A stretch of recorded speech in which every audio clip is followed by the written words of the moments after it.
Welcome back to another episode of the Screen Addicts podcast. I am one of your co-hosts, Cinema, Steven Sosa. And I am your other co-host, Chris TV Vegas. Welcome back, TV Vegas. How are you Hey, doing, welcome sir? back to you too. Thanks, man. I don't know why that took me off guard, but I appreciate that. How's your summer been going? You busy? Always, man, always. Feels like I never stop. I But don't know. that's all right. I thought we were supposed to slow down in our older years, Chris. It seems like it's been busier than when we were in our 20s. Dude, like, it's when you have kids, it ramps up. Monsters. Kids and jobs. And both of us have more than one, so that's even better. I think it'd be cool if we could just retire now and then do the Screen Addicts podcast just nonstop, 7 episodes a day. If people weren't sick of us before, they damn sure would be after that fact. Oh my gosh. Especially if we lived together. Or lived in the same city. Shoot. Hey, you know, our trip's coming up where we're all going to be in the same room, so we definitely need to see if we say it every time. I know. And it's funny because we never do. And it's hilarious because it's like, oh no, we're all together. Let's all just hang out and have fun. Let's have a festive time with our friends. And yeah, forget the recording. And it's funny because we even bring it up. Oh my God. You remember a couple of years ago when we were at the hotel in Dallas where we put one microphone up in the conference room, man. and we had about 8 of us. That was a disaster. And that's definitely one of the Screen Addicts episodes that is in the deleted archives because that would never see. I mean, you couldn't even hear anything. I don't even think we could appropriately capture because we did have that Yeti mic on the conference setting where it's supposed to pick up everybody in the room, and damn sure did because we couldn't hear anybody. But it was a worthy attempt. It was, but you know, this trip's a little different. You're coming home. I am. And good old Amarillo isn't, the hotbed of shit to do. Bullshit. So I beg to differ. We don't have no oceans for me to get lost. We don't have Vegas to get lost at and to lose our life savings at. So we may carve out a little bit of time this go around. So we'll see. That sounds good. I think also, dude, something that's really crazy is that in August when I come back home, it will be if I could figure out a way to stamp it or find something, maybe because this was also back before we had smartphones when we had timestamps on pictures that we saved and stuff. But I'm willing to bet that I'll be around like mid to late August, right, is when our dates are set for. And I think that it'll be the same date that I left Amarillo, that I moved from Amarillo almost 20 years to the day. Damn. Which is crazy, dude. I can't believe I've lived half of my life away from Amarillo. Yeah. And I was in Dallas for a while too, of course, but then, then the stint in New York City. But dude, I've been here in Panama City for, my God, since 2011. So it's been 13 years I've been in Panama City, Florida. It's just, It seems crazy to think about how time flies. And you're still a Cowboy fan. I can't, dude, there's just some things you can't stop. That won't ever stop. It's like telling you to stop cheering for the Broncos. Would you ever cheer for the Broncos? Yeah, but I'm close to Denver. I'm closer to Denver than I am to Dallas. Well, yeah, but that's your team, though, is my point. Like, you could move up to Canada and you would still cheer for the Denver Broncos. No, I go for an Edmonton team, the Canadian Football League. Yes, I would.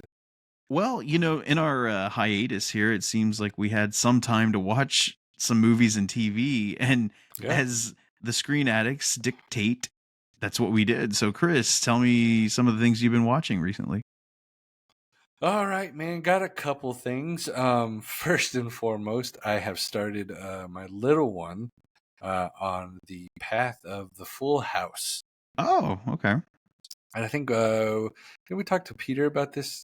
Yeah, he was watching it with his kids. Yep. So I was like, you know what? That's a good, wholesome show for the little one to watch. So we've been watching that with him. So that's been a fun rewatch. Peter, thanks for that idea, man. It is, it's so wholesome. It got me Mhm. thinking, like, the life lessons you can learn from Full House. You don't get that now so much from No. TV. So yeah, so thank God for wholesome TV back in the 90s. Where are you Uh, watching it at? uh, HBO Max. Oh, okay. I didn't know. I thought it was on Netflix because of the No, Fuller House was on Netflix. no, this one's on HBO Okay. Max. So, and then I've continued my watch of 911. Okay. Been knocking a couple episodes of that out. And then, I hate to say this, but I have to say it because it's something I've been watching, and it's completely Tasha's fault. But we've gotten into the most recent season of Love Island. Okay. Talk about trash TV, bro.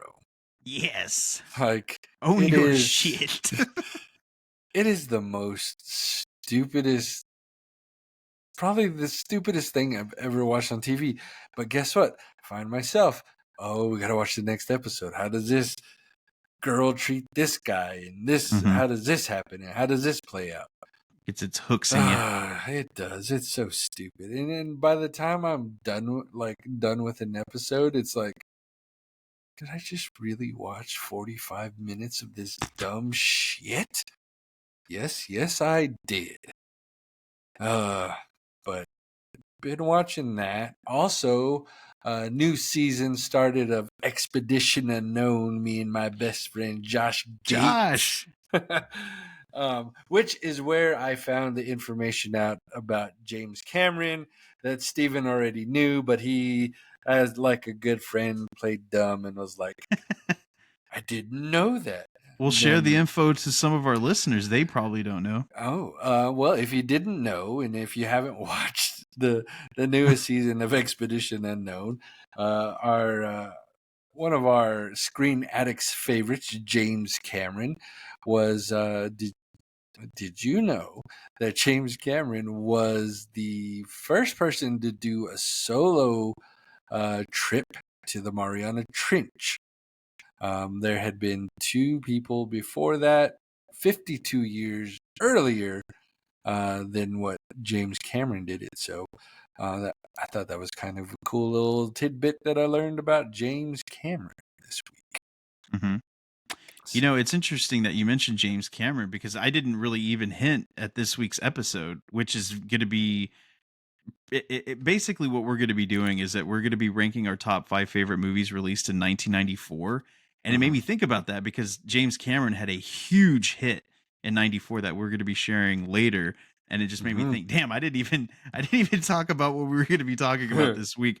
But yeah, so thank you for that tidbit, Chris, about Yeah. James Cameron. I didn't know. I'm so glad that you were able to Yeah, tell me. you're a lying ass. It was probably one of your trivia questions 4 years ago.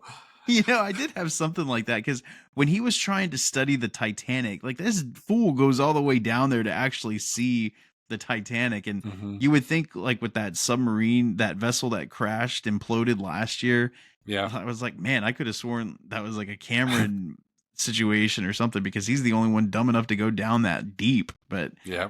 um, Yeah. Anyway, so Josh has imparted knowledge on me. So Expedition Unknown. We didn't talk about this last episode, and I'm sad that we didn't. But uh House of Dragons. oh, yes. Um it's been good. Hmm. It's been really good, and then this past week kind of got slow, but it's some backstory you need Mm-hmm. 100%. Are you caught up with it? Oh yeah, I'm all caught up. And it's funny you Yeah. mentioned that because man, they went in hot literally last week Dude. and it was just a nonstop full on dragon assault. And then this week was just but you know, not to Yes. say that I was bored because I do like the political intrigue. I just thought it was just such a 180 from last week. And they're like, well, we can't show you these big budget episodes every single week, and you have to go back to the Bullshit. dialogue. Yes, you can. I know. I would say that too, but it was good. I think it's a really good show. I think it's. I Yeah. was just telling Sonya, I was like, man, I kind of miss more of the mysticism of Game of Thrones. Like, I miss seeing like White Walkers and other things of Yeah. fantasy lore, or things that pertain to that. But I guess you kind of get that in this. I mean, well, actually, you don't. Aside from the dragons, that seems to be Yeah, the only that's the real only thing. Like except everything for else. what were those people with the crap all over them, all over their face with the boat? And I'm sorry for any Game of Thrones House of the Dragon enthusiasts. We didn't read the book, so we're only going off of what the show is. And they Right. had like barnacles or something all over their bodies, like they came from the You sea. were watching Pirates of the Caribbean, bro. Oh shit, that's right. Different show. My bad. But I could have sworn. Yeah. Wait, did that not happen in House of the Dragon? Like last season? I think it did. There were Did people it? from the sea. Holy shit! I don't know. I could have definitely been making that up, but I didn't mean to. But see, that's how much I crave more of these fantasy elements into the show, that I'm just gonna manifest them myself. I'm rewriting the script. But yeah, I think it's pretty good so far. I like it. That show's really good at making you pissed off at the people that you need to be pissed off at. And 100%. and those little princes that turn into kings, like Aemon, Aegon, holy shit. I don't know if they'll ever be another character as vile as Joffrey, or even, Ramsay Bolton, but man, these kids, it's hard. they're really good at it. A really high level of being hated. Yeah. And these guys, like, yeah, we hate them, but you're right. I don't know if they'll ever match that hatred. Yeah. That was pretty intense stuff. I do have a friend, huge fan, and she has asked if we, once this season of House of Dragons is over, she goes, "Can I come on the show and talk about everything Game of Thrones?" I was like, "Yeah, sure." Yeah, I was like, "Do you know much about?" And she goes, "I have pages and journals, and like I have to take notes during the show so I can keep up with all the houses and names and stuff like that." I'm like, "Yeah, you can sure come on and talk about it for sure, because you better practice. You better brush up, Chris. I was about to say, man, I need to get my pen and pad out for the next few episodes. Then I was like, "House Green? What the hell did Green come from? What is this?" It's Rachel's dad. Oh, did I tell you that? Oh, yeah, I did tell you that we played a trivia night. It was like TV and sitcom dads, right? And one of the questions was, who is Monica and Ross's dad? What's his full name? Like first and last name. And it was almost like a trick, because in the question in the round before, it asked you what's Kevin Arnold's dad's name from the Wonder Years.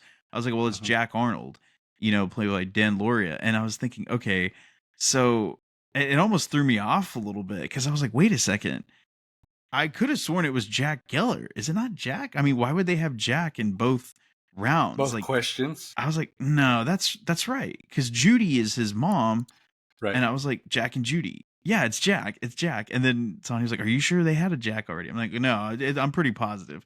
And if, I almost texted you like after the round, because I don't cheat. I answer the questions and I turn it in, and then I'll look up the answer. But then I was like, oh my God, it was Jack. I don't know why I thought different of that. They named Monica and Chandler named one of the babies. The twins is Jack, right? Yeah. Yep. See, I should have known that.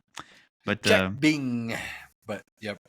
Game of Thrones. Oh, and I did watch one movie. We watched If last night. Oh, okay. What do you think?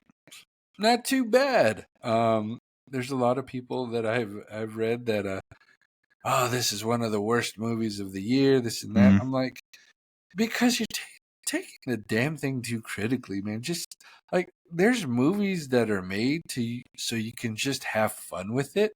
Yeah. This is one of them for sure. Like, don't take it too serious. First of all, it's about imaginary friends. Right. How serious can you take this movie? It's made for kids to enjoy themselves at a movie.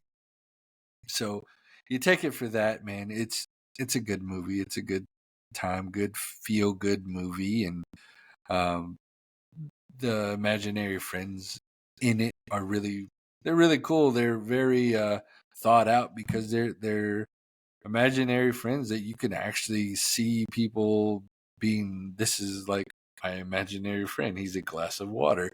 I'm talking to this glass of water, or a teddy bear, of course, and some other ones, dragons and bubbles. Like there's an imaginary friend that's a bubble. Like I can see kids. I can maybe like remember me saying, "Oh, a bubble I could talk to." Like it's just a feel good movie, man. Just have fun with it. If you have kids, definitely give this one a watch. It's a good, fun watch, and Ryan Reynolds is good, of course. Pretty much anything he does lately has been pretty damn good. So this hits on all those feel good child feels. So Did you have an imaginary friend when you were a kid? yes, his name was Pedro. That's mine's name was Gimmick. He was an old scientist. I watched too much shit. My That's name cool. was. So you're saying If was better than Drop Dead Fred is what I'm gathering? Hell no, not even close. Yeah. But it's a good one for the kids now because kids cannot take Drop Dead Fred now.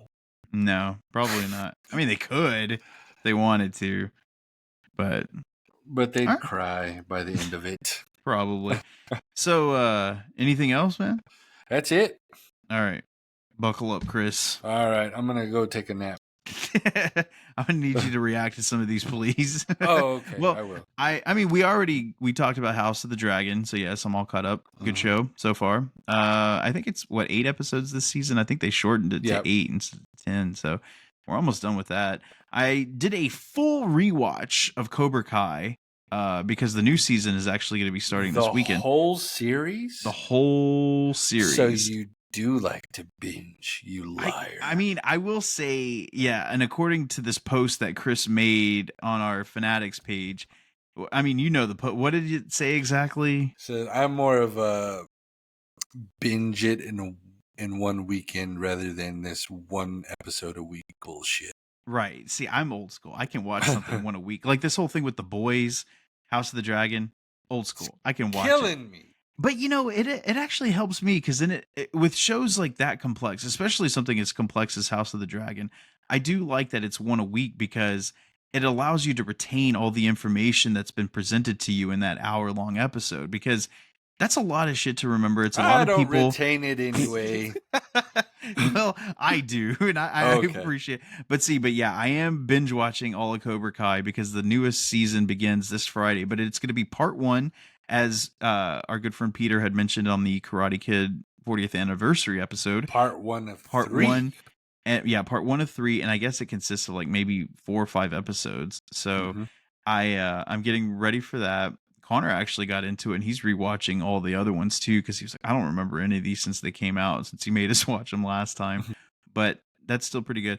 I watched this series on Vice. It was Vice presents Who Killed WCW, the World Championship Wrestling Organization. It was a 4-part miniseries, which was actually really good. And it's kind of the same story that I've heard over and over for the last 20 years, but it's just presented from different perspectives. And I thought it was really good. I like seeing new interviews. That's what it comes down to, basically. It's like you get new interviews from some of these guys like Hulk Hogan, Kevin Nash, like everybody that was in WCW in the closing days before WWF bought it out. If you were familiar with the wrestling Monday Night Wars back in the late 90s and early aughts, it was a good show. And I actually watched a couple of movies that I was going to share. One of them is called Downtown Owl, which, Chris, you'll be happy to know that Downtown Owl is an indie movie, and it's based off of a book that I actually read. That's why I was kind of excited. I promise. I actually read the book before. Did you read it or did you audiobook it? This one I actually read it because it was before. I mean, it's a pretty older book. It came out like 2012, 2013, I want to say. It's fairly old. And Is it a children's book? No. Oh, okay. The author is this guy that I've been reading since I was in college. His name's Chuck Klosterman. He writes pulp culture essays and basically analyzes Sex, Drugs, and Cocoa Puffs? Yes, that's him. Exactly. Oh, well okay. done, Chris. And Killing Yourself to Live, which is probably still to this day one of my all-time favorite books. And Downtown Owl was actually his first book of fiction. It was a fictional book that he wrote. It's a made-up story. It's about these people that live in this small town in North Dakota, North Dakota, and it's just just them living their lives, and they're all bored, so they get into some stuff, and it's set in the 80s, so there's also that type of dynamic that goes into it. But the movie was fairly honorable to the book. I mean, I think he also came on as a story script supervisor, but again, it was an indie flick, so it wasn't a major motion picture production, and you kind of had to seek it out. But it was good. Streaming anywhere? I don't think so. I had to get I had to rent it on Prime because I didn't find it anywhere else. But it was I would say when it goes to streaming, it'd be an interesting watch. Speaking of anniversaries, I watched a couple of movies that shared an anniversary from 1999. Excuse me. And that one of them was American Pie because it was celebrating its 25th anniversary. And I was thinking, man, 1994 and 99 were two particular years that just had massive amounts of popular movies that stuck with us forever. But I feel like 94, the reason why we selected this is because, again, there were movies that were celebrating their anniversaries that, again, we'll bring up later on in the episode. But when I started to look down the list of movies released in 1994, because we like to have our little anniversary parties, our dinner and a movie parties, I was like, this is ridiculous how many movies came out in 1994. This is arguably one of the best movie release years of all time. But so that's kind of what inspired this topic. And also, as far as what I've seen, they call him Mostly Harmless.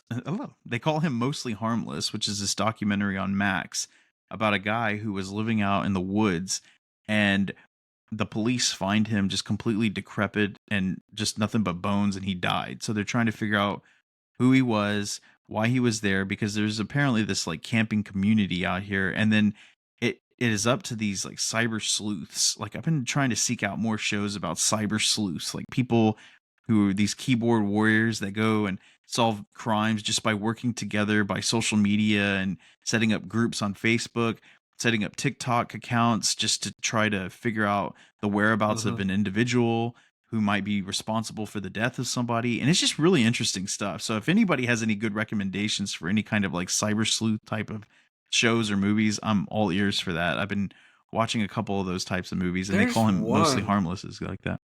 There's one that I talked about one time. I'll have to go back and see what it is, but this girl. Carry on. Sounds good. Thanks for the riveting suggestion, Chris. I didn't want to sit here and ramble and be like all ears. The one with the thing, the girl, and I'm like, tell me, Daddy, I'm ready. I'll figure it out and let you know. Yeah. While I'm still ranting about these other movies, like, see if you can do a quick Google search or something. But like I said, I'm all for those type of those cyber sleuth movies, or miniseries. I also watched, I'm going to go ahead and talk about Beverly Hills Cop, Axel F on Netflix. Had a big premiere last week, and I got to say I rather enjoyed it. I thought it was really good. It felt like more or less the first two Beverly Hills Cop movies. It was a pretty big budgeted film. It looked good. They had like a certain grittiness to it when he was in Detroit, which I really appreciated. They played The Heat Is On, like all the hits from the original movie. And he had John Ashton and Judge Reinhold coming back. Paul Reiser came back. I mean, it was very familiar, and it hit a lot of those good beats. And basically, it comes back to Beverly Hills because his daughter lives there, and she's a high-profile attorney, and she's trying to investigate these crooked cops murdering people and drug trafficking. And the central villain of this is Kevin Bacon, which, I mean, what? I gotta love Kevin Bacon as a villain. He's always great as a bad guy. Like, look at Sleepers. Look at a movie that came out in 1994 that is one of my all-time favorite Kevin Bacon movies, The River Wild. Like, he's just so good.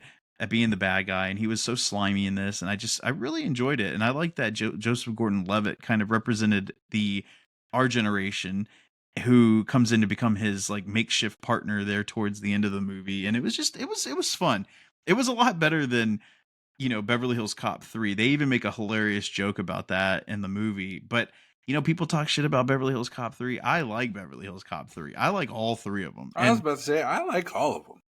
like 3 was when he was at Wonderworld amusement park.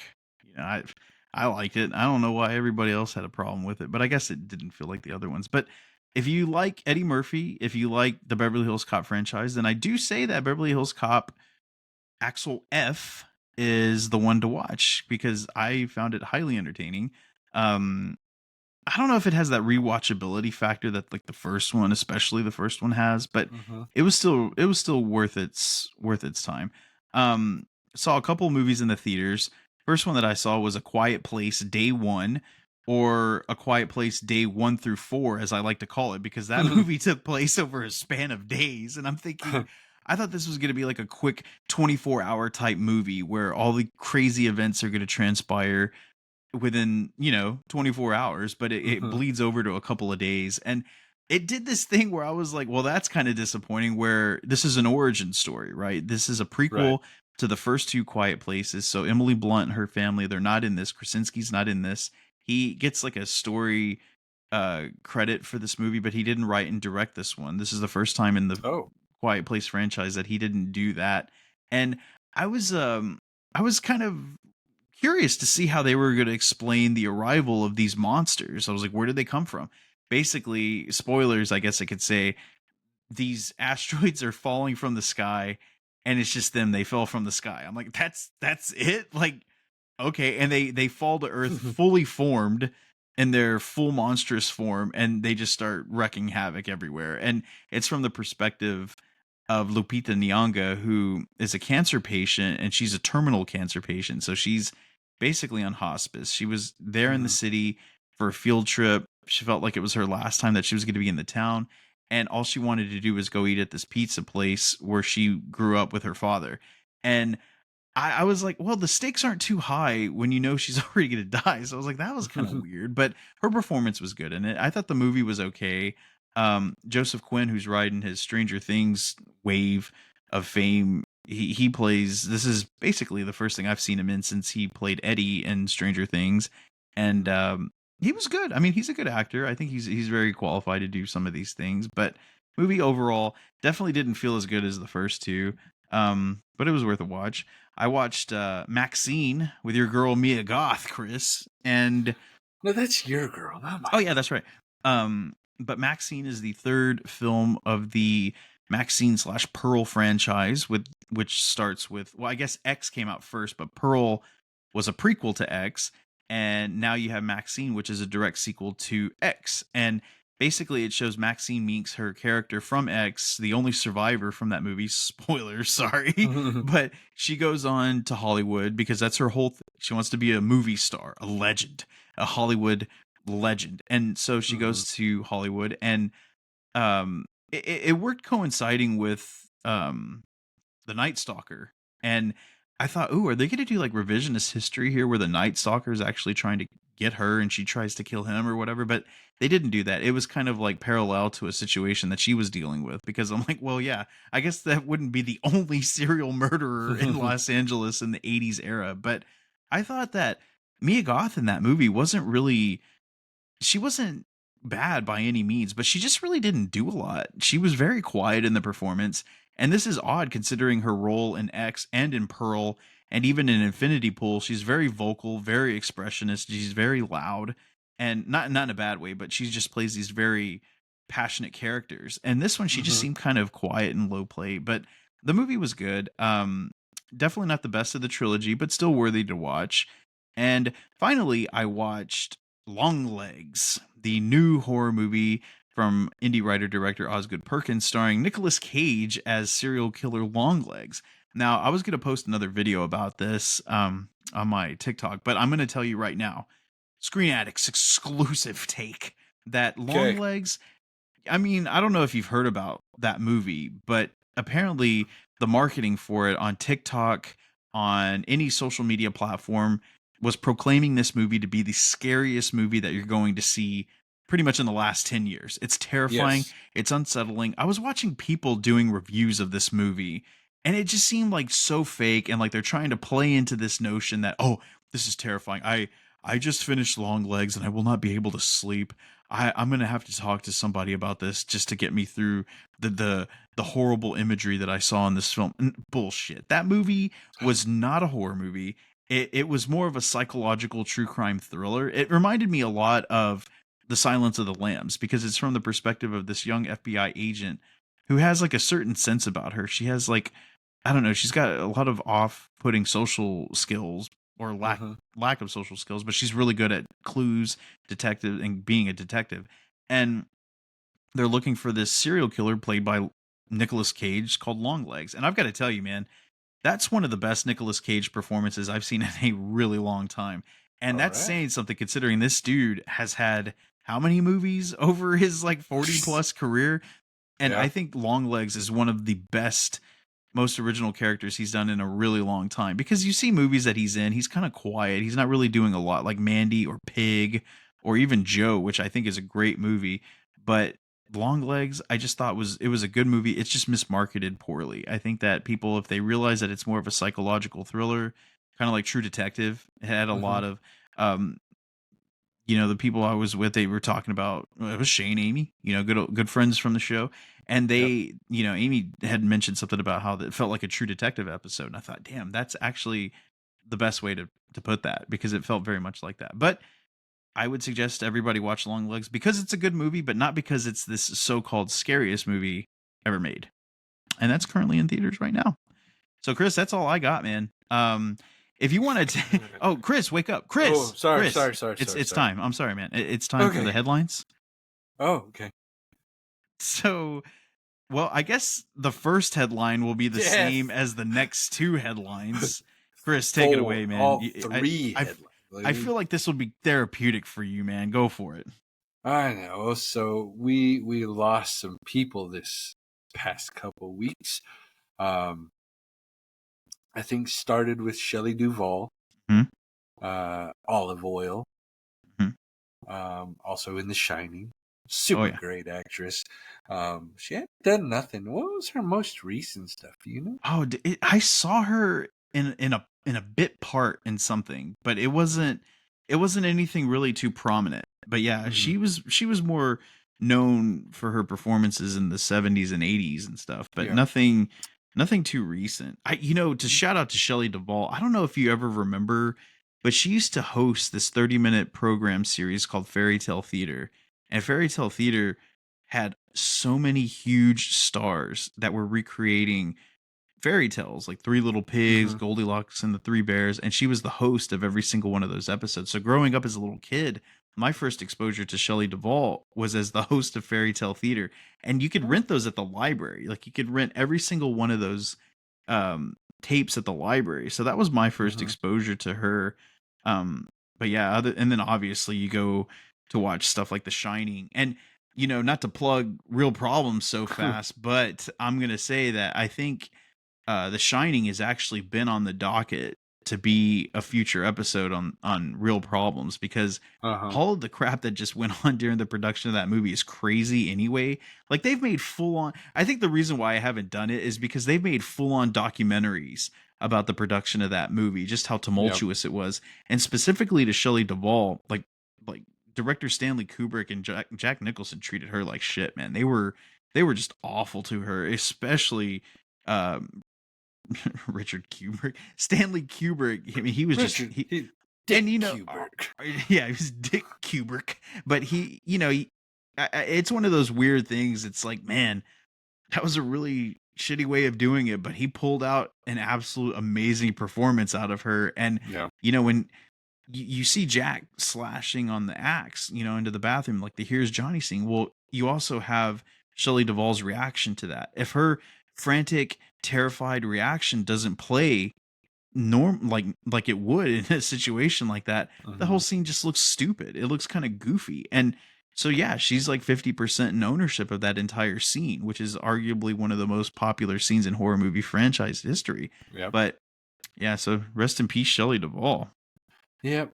And I've toured the Stanley Hotel in Colorado. Oh, that's right. I remember when you went there. Scary shit, bro. Anyway, moving on. Next death. What? Oh man, it sucks to say. Next death. How eloquent. Right. We also lost Richard Simmons. Then after that one, we lost Dr. Ruth, the sex therapist. What a babe. We lost a Jim. And then probably where are we gonna get our sex advice from now, Chris? Yeah. Dr. Ruth. Maybe she recorded herself one couple times. Hit up the archives. Or Richard Simmons. Oh man. The Ruth archive. There's it called the baby Ruths. Shit.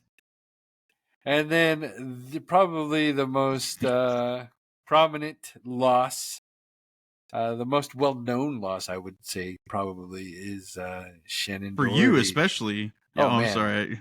I'm on that rewatch now because Tasha had to watch 90210 since the passing of Shannon Doherty, and we know she'd been battling cancer for a while, and she finally lost that fight, and it sucks, man. Young, 52, I believe. Yeah, somewhere that's in crazy. there. So, see, I thought her cancer was in remission. Like it I thought she had posted at something one about that. point, and then it came back, and so. Did they say what type of cancer it was? If they have, I haven't read it yet. I mean, clearly not a good kind. I mean, there's not a good kind at all, but yeah. I know it's one that she's fought for years on this thing. So it's one of those slow burning ones that she probably just got tired, man, which sucks. Cancer sucks really bad. It does suck.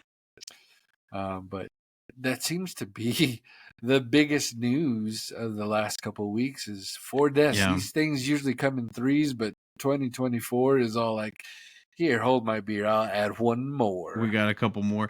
With Shannon Doherty, it's funny because when I was younger, I didn't watch like Beverly Hills 90210 as prominently as other things. Like the first thing I ever saw her in, I think, was probably Mallrats, Kevin Smith's second film.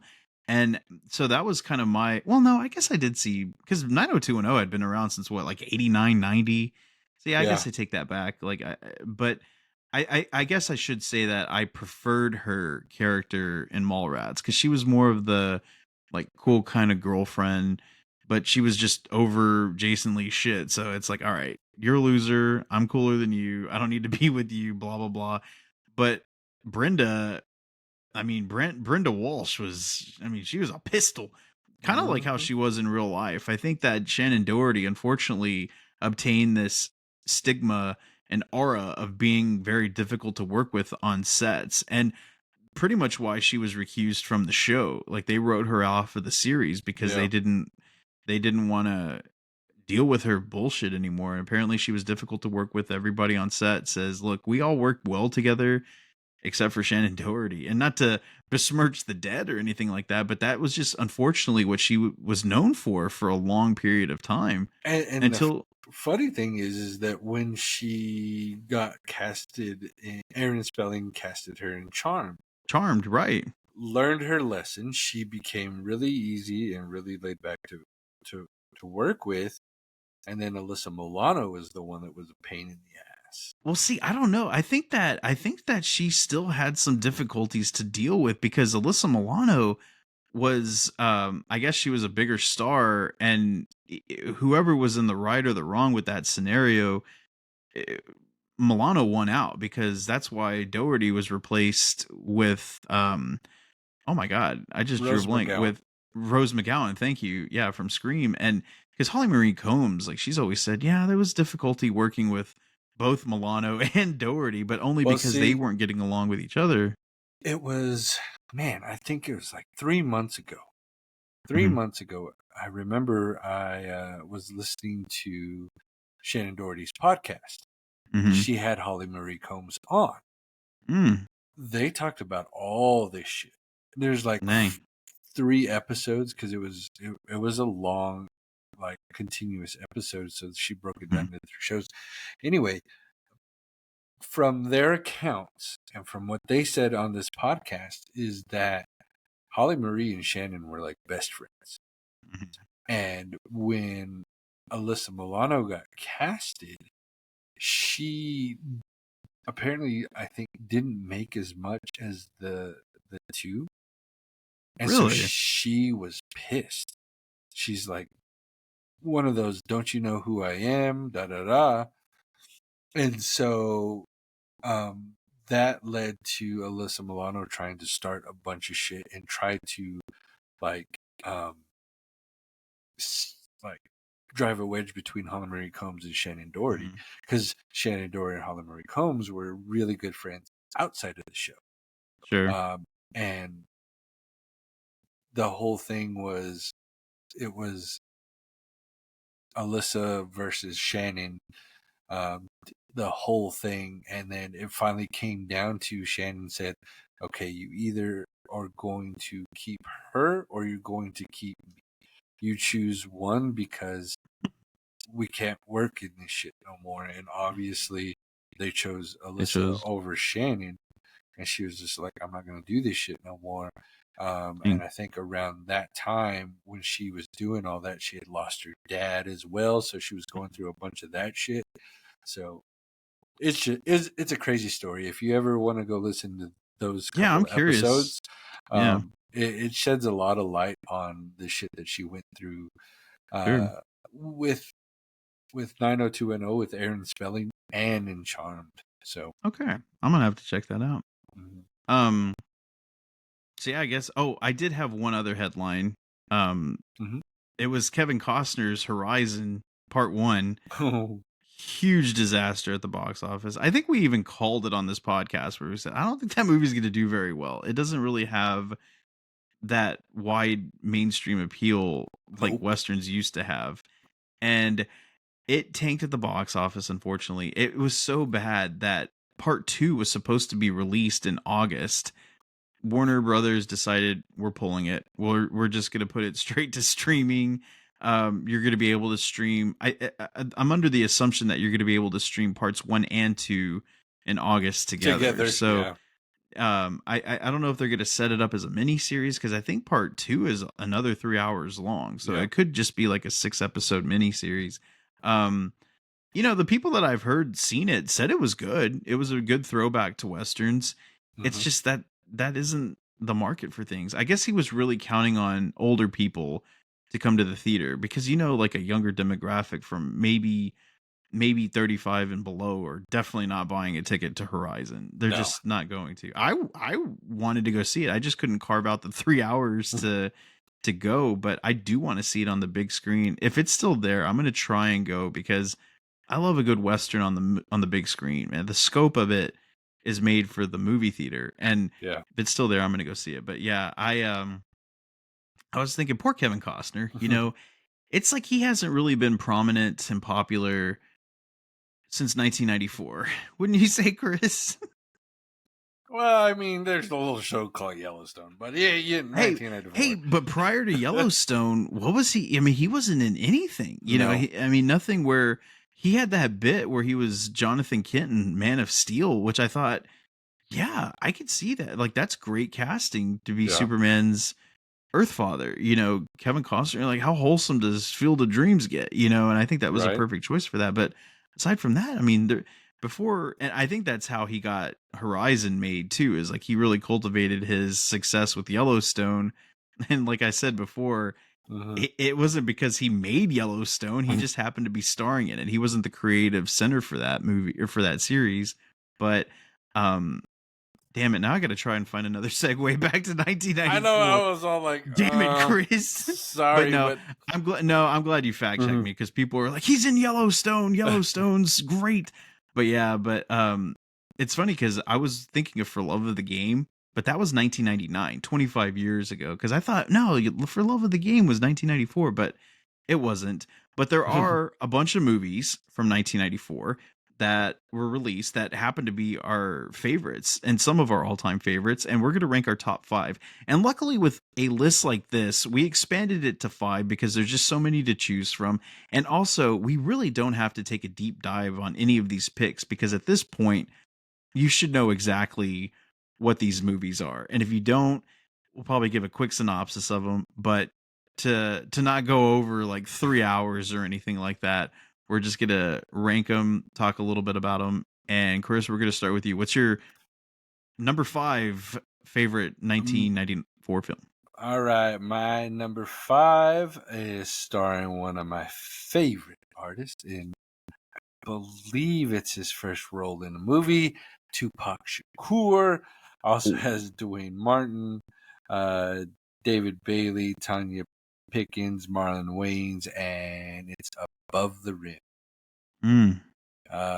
Movie about a basketball star and his relationship with his brothers, one being a drug dealer.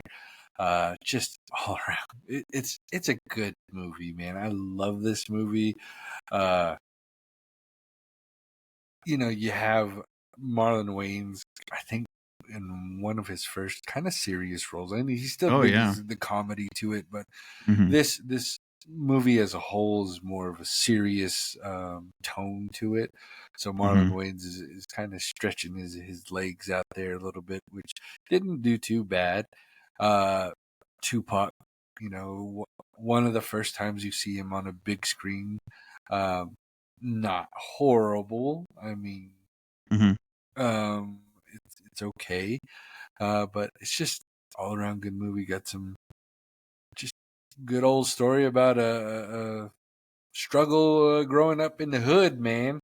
Street basketball at its finest, Chris. Yep. And Leon from Cool Runnings and Cliffhanger, man, he becomes like Dwayne Martin's like surrogate daddy and teaching him about street ball. Man, that movie, that soundtrack too, Chris. Oh, that soundtrack was beastie, and what a great soundtrack that movie had. But yeah, that movie is really good. I remember that movie particularly went and inspired a lot of other like inner city type basketball movies, like Sunset Park with Rhea Perlman. Remember that? Like that one wasn't that good, but there were just movies like that that really solidified things. It made me think of that movie from, I mean, I guess basketball movies in itself were pretty big in 94 too, because like you had Hoop Dreams, which was that huge documentary movie. It was like 3 hours long.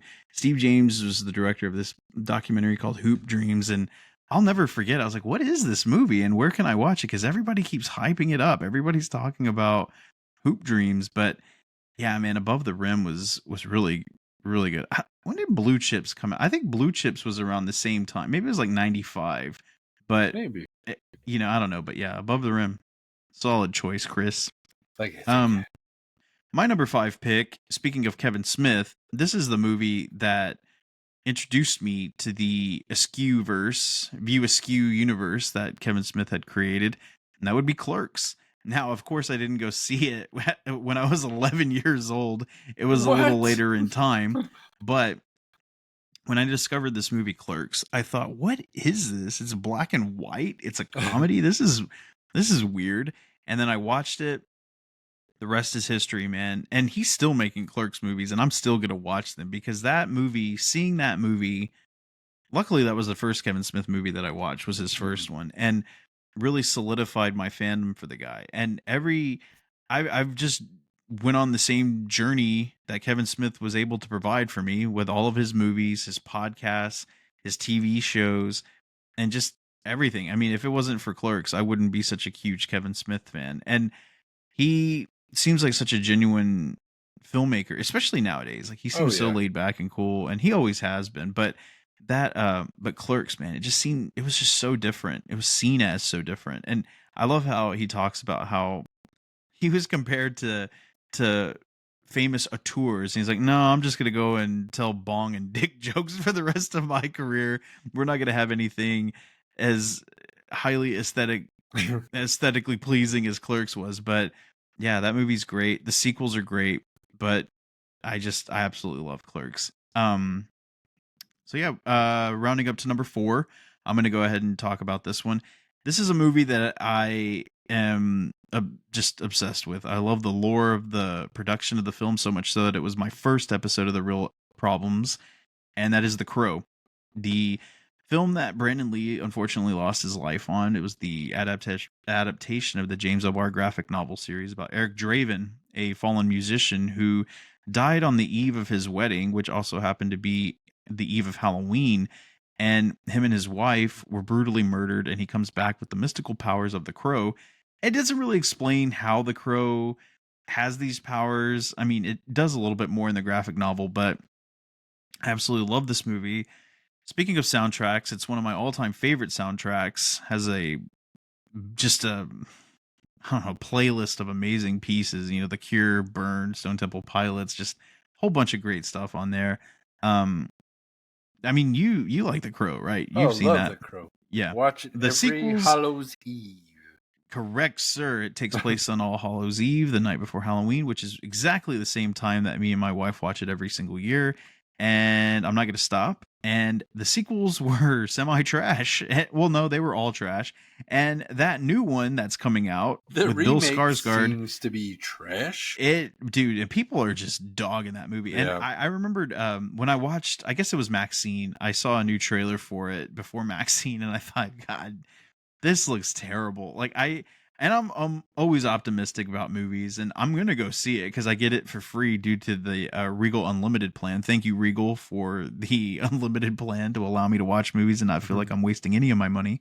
But I'm it's hard to be optimistic about that movie. It just looks terrible. Doesn't fit with anything with the comics. At least with the sequels, the direct to DVD sequels at that too. Like they at least tried to keep it within the vein of the source material. Like this one's just so far from it. It's like they just said, you know, we like that idea of a crow bringing somebody back from the dead and you putting on some face paint and just coming back from the dead to kill your would be killers. It looks terrible. But number 4 pick, The Crow, classic. So Chris, your number 4, please. All right, my number 4 pick has inspired many gentlemen to wear bright colored prom tuxedos, uh, starring Jim Carrey, Jeff Daniels, and Dumb and Dumber.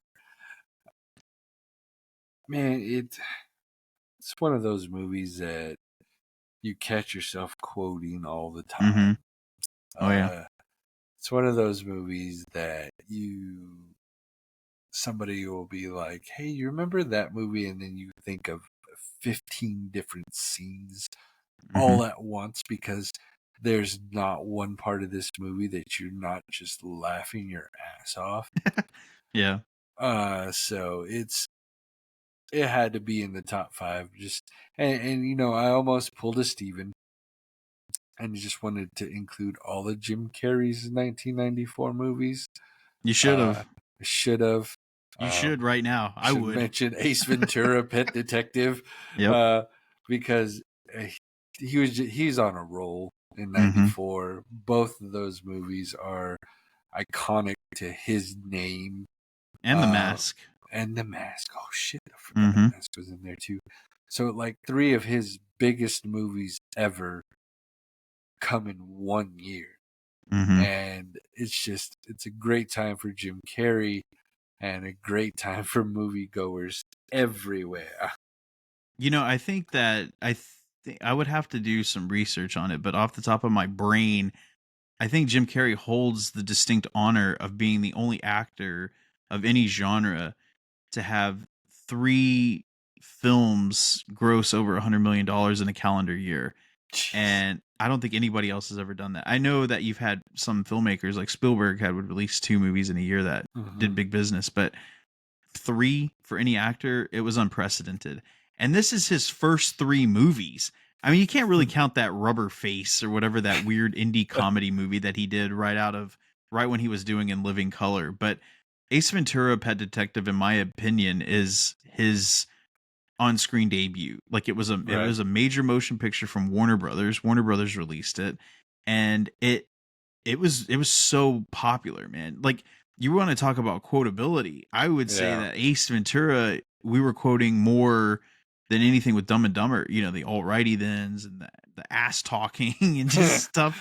You know, like Well, anything you like that. quoted the ass talking more than Fair enough. anybody, but Guilty. And I think that Jim Carrey that year, man, he was unstoppable, and for yeah. good reason. He was so funny.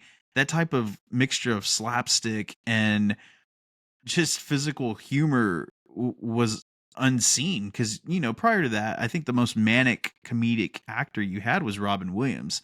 But Yeah. Robin Williams had some levity to some of his performances too. He had like where Mrs. Doubtfire is really funny, but it's also really serious at times.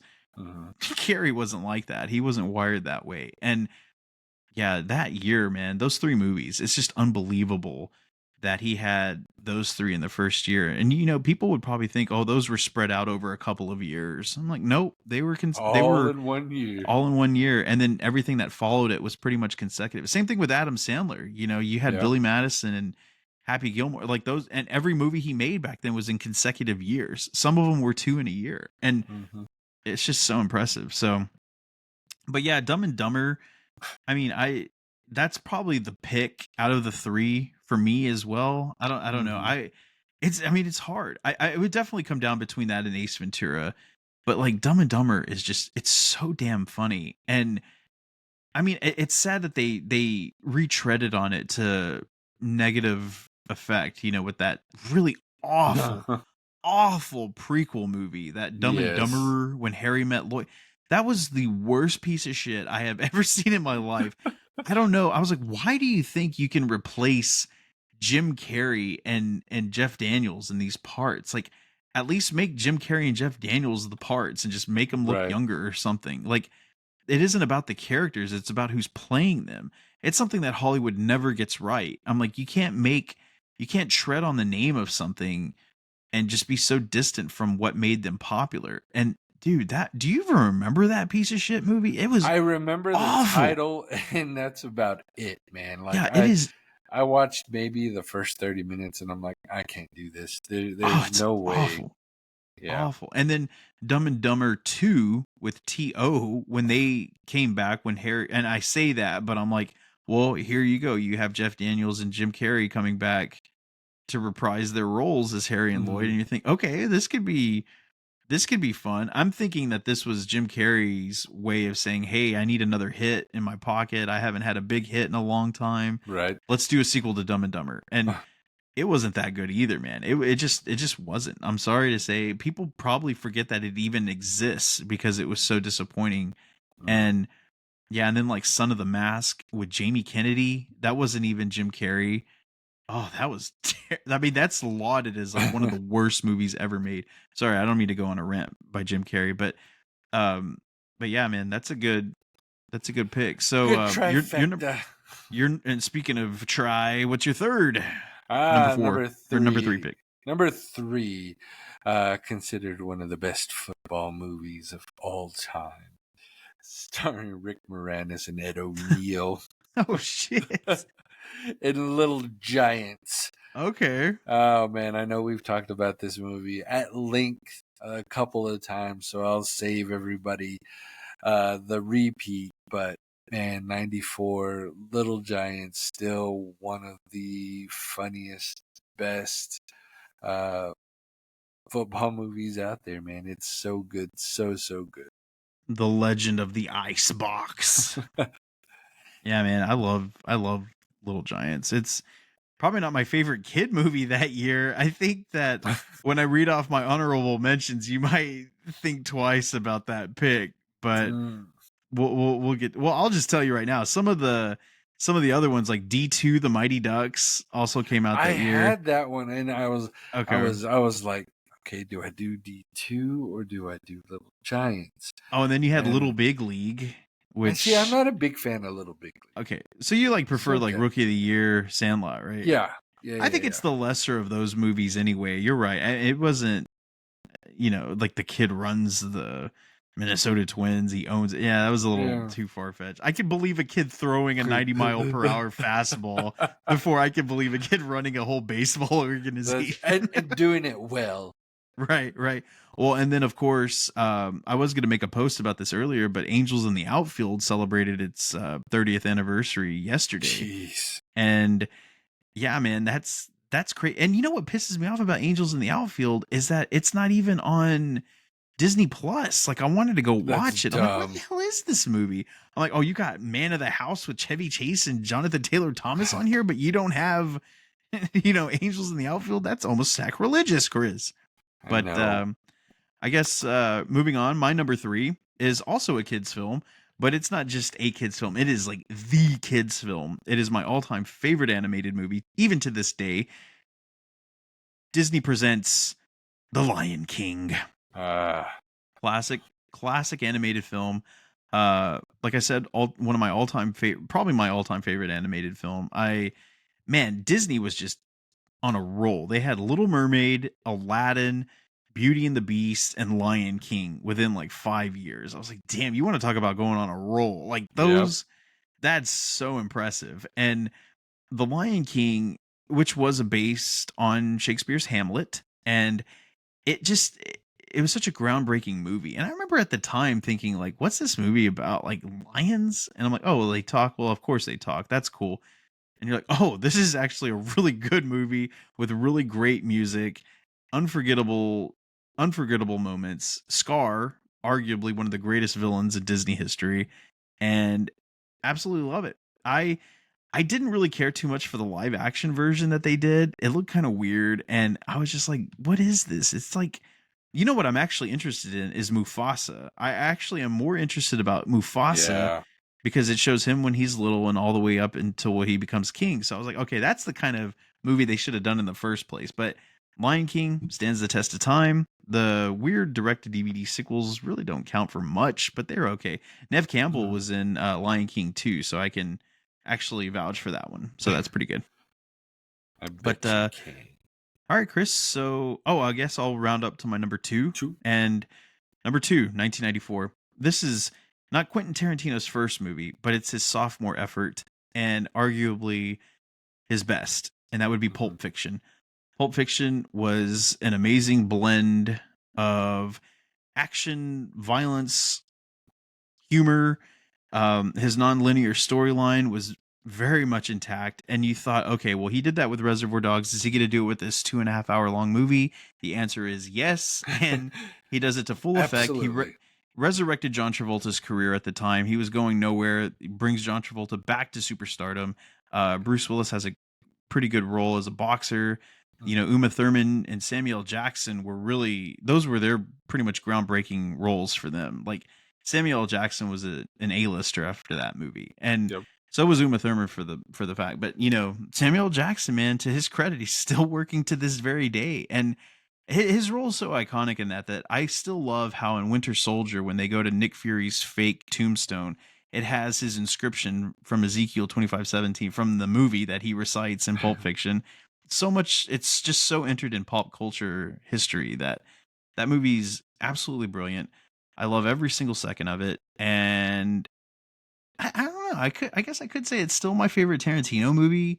I don't know. I'd really have to think about that, but it definitely top I, 3 I would say easily. is mine. One Mhm. one 100%. That would, if we were doing a Tarantino list, that would be number one for me. Yeah. So yeah, number 2, Pulp Fiction. So you're number 2, Chris. What do you got? All right, my number 2, probably regarded as one of the best movies ever. Mhm. I think, yeah, best movies ever. Morgan Freeman, Tim Robbins in Shawshank Redemption. That piece of Uh, garbage. that piece of shit. Yeah, you're right. You're right. I think IMDb still has that as their number 1 film all time. Really? Oh man, Rightfully so. it is so freaking good, and Yeah. it's one of those movies that is pretty long, but you don't. At the end of it, you're like, "Damn, did I just sit here for that long?" Yeah. Because it keeps you just into it the whole time. Mhm. Uh, Amazing performances by Tim Robbins and Morgan Freeman. Just if you haven't seen The Shawshank Redemption, I don't know if we're talking to anybody out there that has not seen this movie. Go watch it right now. I absolutely agree. It's amazing. But that's there's not much more to say about Shawshank Redemption, because if it speaks for itself. itself. You know. Yeah, it speaks for itself. I will say that my favorite tidbit about that, my piece of trivia for Shawshank, was that when it came out in theaters, it was kind of a flop. Nobody saw it. And it was one of those movies that really benefited from VHS rentals and sales. Because once, I don't know what had happened, but kind of like the first Austin Powers, like it just, something happened when it was on video cassette. People were renting it, and then word of mouth caught on. So more and more people were renting it, and it made triple in video sales than it ever did at the box office. And now it's, as you said, widely considered as one of the greatest films of all time. And I agree. I can pick up that movie at any point that it's on and watch it, either if it's at the beginning or at the end. I don't care. It has some people I've read nowadays, like, but it's just the way that the world is now. People are real jaded about stuff and very cynical about things. So it's almost like they can't really take in the cookie cutter happy ending of that movie. But I'm like, yeah, but it's not just that. He went through hell. Like, he deserves that ending. That ending, and the audience deserves that ending, because it's a 2.5 hour movie where you see a guy who at the, it's almost somewhat of a mystery that you do think that he kills his wife, but then it turns out that he was innocent. He was right. He didn't kill her. He was innocent. And then you're like, okay, this guy does not belong here. So it's just all the things that are good come to be, and all the bad things are punished as they should be. And I just, I love that. I love that it was a happy ending. I mean, again, spoilers for this 30-year-old movie, but I love the ending. I love that. It's a damn near perfect movie. It really is. It's such a good movie, and it's a really good pick. So, Chris, go ahead. With them couple hours of just sludging you with bad guess. Yeah. You know me. I'm all about realistic endings, even if they are bad. Sure. Like, not everybody deserves the happy ending. On some movies. This one is one that definitely deserves the ending that it got. And for the people that don't think so, you heartless bastards. All right, so what are some of your honorable mentions, sir? I'll let you rattle off first. Okay, because let me tell you, I'm pretty much going to talk about all the rest of the year. Yeah. All right, so I know I mentioned some of these already, but the movie, and I couldn't remember if you had it in your top 5, but the movie that really spawned this whole thing was True Lies, because we had the anniversary party. I had mentioned James Cameron earlier in the episode, and True Lies came out in 1994. It celebrated its 30th anniversary, and I thought, man, it's crazy. Like, True Lies came out. What else came out? I'm like, oh my God, that's right. That's right. So if it wasn't for True Lies, it wouldn't have really put this idea over the top.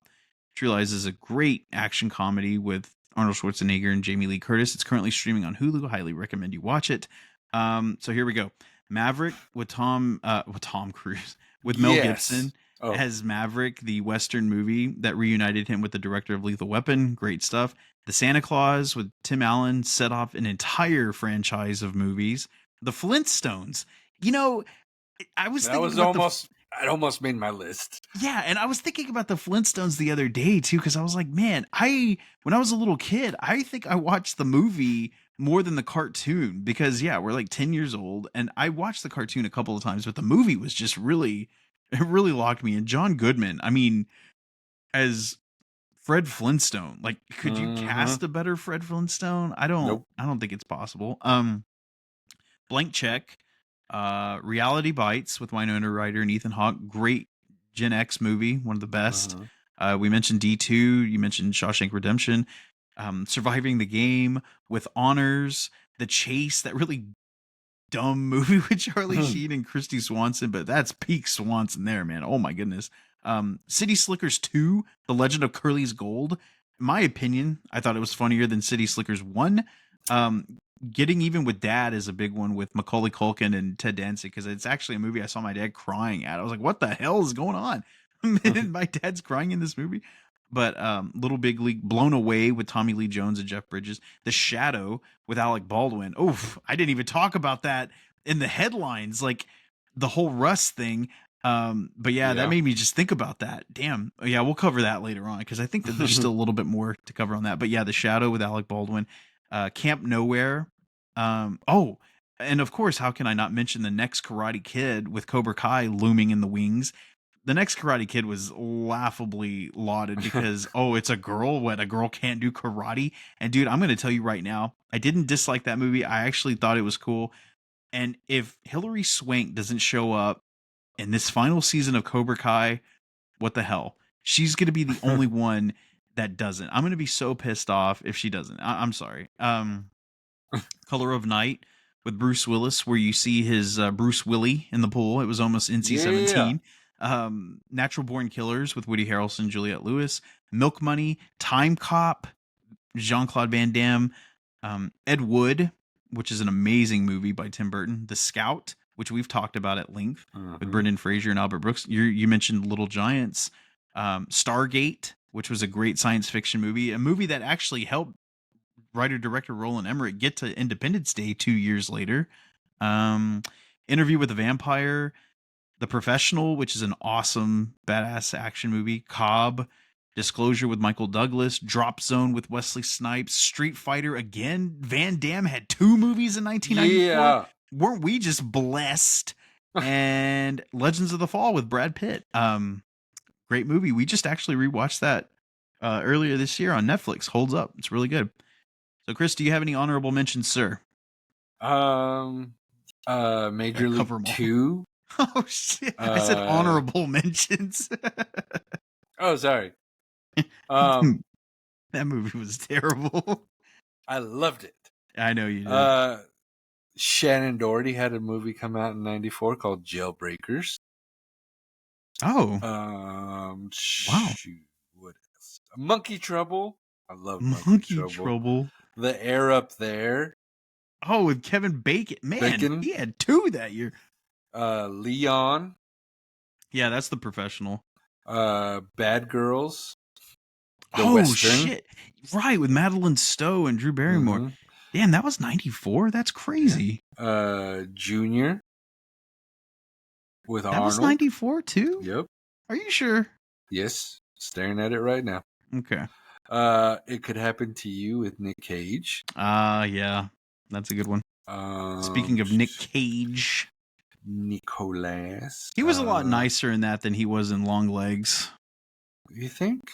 Yeah, just a little bit. Okay. In the Army Now. The Weasel. Naked Gun 33 and a third. Yes. I think that's all. All right. So I'm going to go ahead and I'll rattle off my number 1 because it's one that I've talked about at length multiple times over this podcast and in my life. It's Speed. No doubt, no question. Love this movie. One of my all-time favorite movies. It is in my top 10. It's, you know what? I'm going to put it up to number 1 just to make people think funny of me. And I don't give a damn because I love Speed. It's my favorite action movie of all time.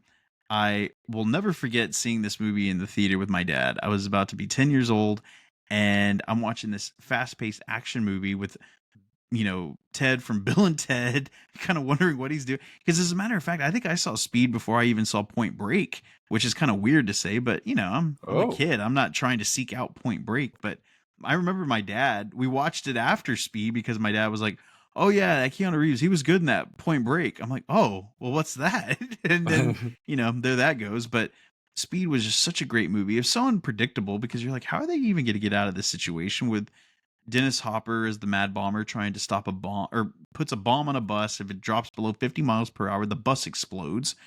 And Sandra Bullock, it wasn't her first movie, but it was the one that set her off to superstardom. She gets behind the wheel, starts driving the bus. It's a perfect action movie, Chris. It's absolutely perfect from top to bottom. Jeff Daniels is in it. you talk about Dumb and Dumber. Dumb. Well, I would argue that Daniels is more important to Keanu Reeves than he was to Jim Carrey. Bullshit. I mean, sure. But I just absolutely love Speed. I could watch it at any point, at any time, and I do. That's why it's my number one favorite 1994 movie, and it's also one of my all-time favorite movies. That would be Speed. I'm surprised it's not on the TV behind you. Oh, I should have had it playing on here, but I didn't want to give it away. Like, what's that bus flying around behind you? All right. Yes, you've talked about Speed at length. You're welcome. Okay, question. Yes. You put it in a room. You're only allowed to watch one thing on the TV. You either can watch Speed or Friday Night Lights. Which one are you choosing? Well, like Friday Night Lights, the movie? No, your show. Oh, well, I mean, probably the show because there's more episodes. But it's your all-time favorite movie. You can watch it over and over again. But that's an unfair comparison. Like one's a TV show. No. You can sit there and watch it on the TV. Is this one of those situations where you have to erase one? Okay, so you have to erase one from existence. Is that what that kind of question is? Yeah. Oh, okay. Well, then Speed. You're erasing Friday Night Lights? No, I'm keeping Friday Night Lights. I meant I would get rid of Speed. Wow. Oof. I don't know. I have to think about your that. Your number one all-time favorite movie, you're going to get rid of. Well, no, I was just saying that just to kind of troll, but I think it's my all-time favorite action movie for sure. And it is in my top 10. But I don't know. I don't think there is a TV show that I would give up my favorite movies for, because in the end, I'm still Cinema Steven. I'm not Stevie TV or anything. But damn, that's a really good question. And I hate that you did that to me, especially so late in this episode. I'm going to have to get back to you on that, Chris. Can I have two TVs? And just, one. Oof. I will keep Speed because it's just been around with me longer. It's been in my life for 30 years. So you'd erase from your memory and... Oh, no. I'm going to let you keep your memories of it. Oh, damn it. I was about to say yes, because then I won't know it exists. And then I can find it on Netflix and re-binge it. No, you're going to be like... remember that show that had Tammy Taylor? It'd be such a blind spot. I can't find it nowhere. It's like the time cop went back in time and erased my memory. But I don't know. I probably would end up just keeping Friday Night Lights because it's my all-time favorite show, 100%. Like without uncertainty, I know that that's my all-time favorite TV show. But whereas Speed, it's just in my like all-time favorite movies, But it's your number one action movie. Well, sure. But I mean, like Texas Chainsaw Massacre is my all-time favorite horror movie, but I'm not going to keep that over Speed. Why is there a vein popping out of your forehead right now? Because you're pissing me off and I'm freaking out because I can't make this decision. You're number one, Chris. Let's see if I'll give up your number one for both of them. Okay. My number one is Sally Field's best movie. She's a superstar. She's better than anybody else in this movie. I think Tom Hanks is in this one too. Yeah. I was like, that's my favorite Gary Sinise movie. But I am talking about Forrest Gump. Oh, yeah. Oh, man. It's one of those movies that, I don't know, to me, it's the first movie that pops into my head when I hear Tom Hanks. Interesting. I know Tom Hanks has been in some really, really great ones, but... I thought you were going to say Bachelor Party. Yes! It's the second. It's the second. No.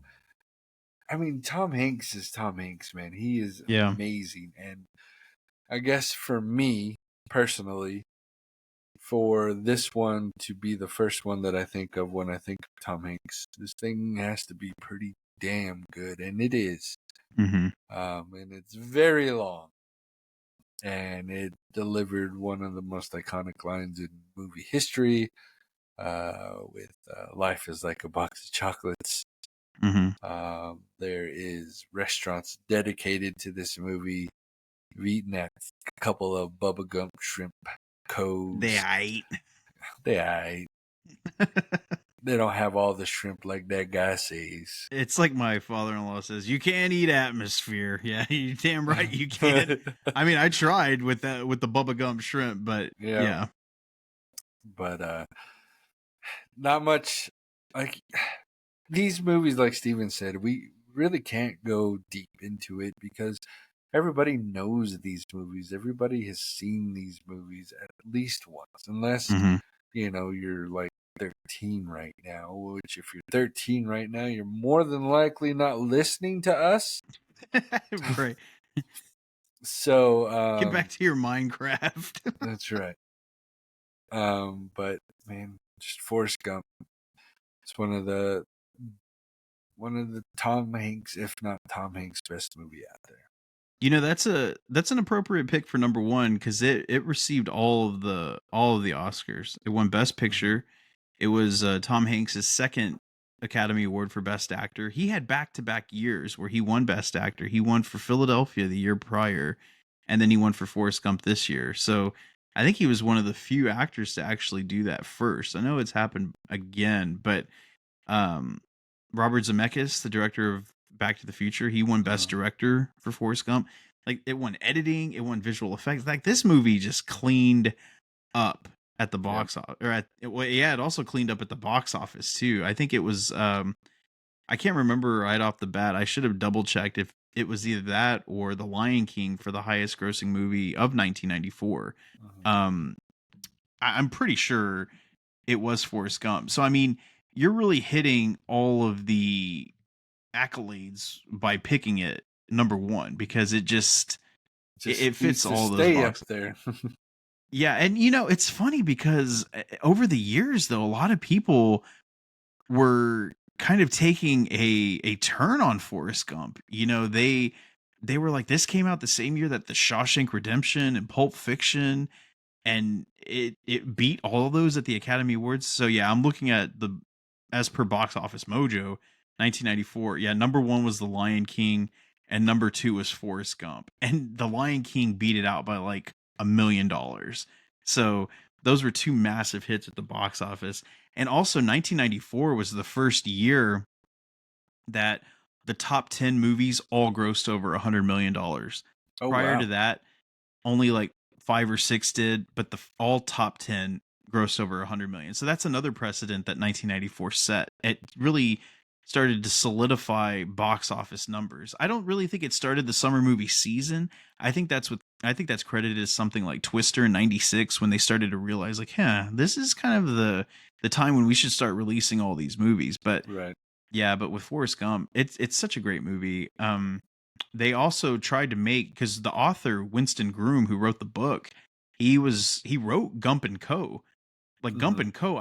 That's another book that I actually read because it's a sequel to Forrest Gump, and they wanted to make a sequel to this movie, but they just never got around to it. I think one of the main things was that in the book, the Twin Towers fall down, and Forrest is there, and I think that they felt like, yeah, we're not going to use that scene, and there's a lot of problematic scenes in Gump and Co. that they were like, this isn't really what we're trying to do, so they just kind of scrapped the idea. But it's kind of crazy that they never did do Gump and Co. considering how popular that first one was. But overall, that's a great pick.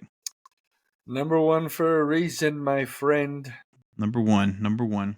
Well, so I guess that's all I can say about the film. I like doing this. I like doing 1 year of anniversary movies and just talking about them because the older we get, the more like movies like this, people will hear this episode and say, "Oh, that sounds interesting." As far as where they're streaming, who knows? Like it's a mishmash of where they could be streaming or where they're not going to be streaming. I have every single one of these movies on Blu-ray, so I'm good. I'm good, buddy. I don't need your streamers to watch Forrest Gump. But how do we top 94, man?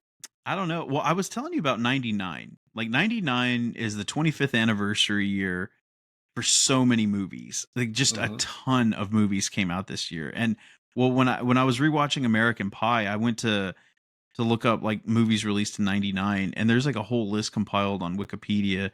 And I thought, oh my god, look at all these movies! Like this is ridiculous. But just good times at the cinema, Chris. And I hope they don't come to an end. I really do. I don't know, my friend. But on that note, numbers coming across right now don't seem too happy. Well, now that we're leaving you on a sour note, please, Chris, close us out. You're the one that started it. Anyway, thank you for listening to us yet again on another episode of the Screen Addicts podcast. We really, really appreciate you being here. No matter where you're listening, whether it's Apple Podcast, Spotify, iHeartRadio, you can even tell Miss Alexa to start the show and she will start the latest episode for you. And then since you're here, since you're listening to us, go ahead and before you close us out, leave us a review. 5 stars would be wonderful. Helps us just get seen just a little bit more out there in the podcast searches. And then over on to the social media side of things, just whether it's Facebook, Instagram, TikTok, X, look up the Screen Addicts podcast. Look for our cover art that you're seeing right now, and you will definitely be able to find us. And then go back to Facebook. There we have a private group that we really like to stay active on, sharing movie trailers and TV and movie news, all sorts of stuff.